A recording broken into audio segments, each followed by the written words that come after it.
অনেক পুরুষ জানেই না নারী কথা বলতে চায় শুধুমাত্র মানসিক চাপ কমানোর জন্য। পুরুষ মনে করে নারী বেশি কথা বলে, অনেকে আবার এতে বিরক্ত হয় এবং জীবন সঙ্গিনীর কথা মন দিয়ে শোনে না। আবার অনেক পুরুষ মনে করে নারীরা কোনো সমস্যার কথা বলছে মানে তার সমাধান দিতে হবে, এটাই হয়তো সহানুভূতি প্রকাশের সেরা উপায়। কিন্তু না, নারী সমস্যার কথা বলছে মানে তার সমাধান দিতে হবে এমন নয়। নারী অনেক সময় সমস্যার কথা বলে শুধুমাত্র অনুভূতিগুলো ভাগাভাগি করে নেয়ার জন্য, সমাধানের জন্য নয়। সমাধান দিতে গেলে বরং হিতে বিপরীত হয়। এভাবেই ভুল বোঝাবুঝির কারণে সম্পর্কে টানাপোড়েন সৃষ্টি হয়। পুরুষ মনে করে নারী অযথাই অভিযোগ করছে, আর নারী মনে করে পুরুষ তার অনুভূতিকে কোনো গুরুত্বই দিচ্ছে না।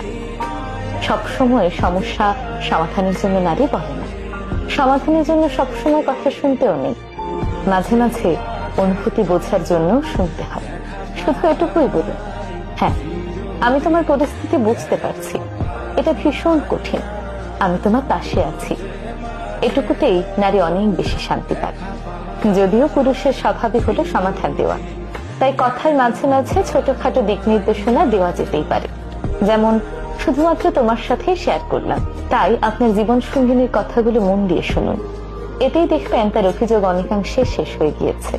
একজন শুনতে শিখলে আরেকজন বুঝতে শিখলে ভুল বোঝাবুঝিগুলো এমনিতেই কেটে যায়।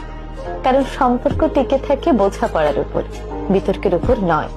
প্রতিটি মানুষেরই শোনার মতো একজন মানুষ থাকুক।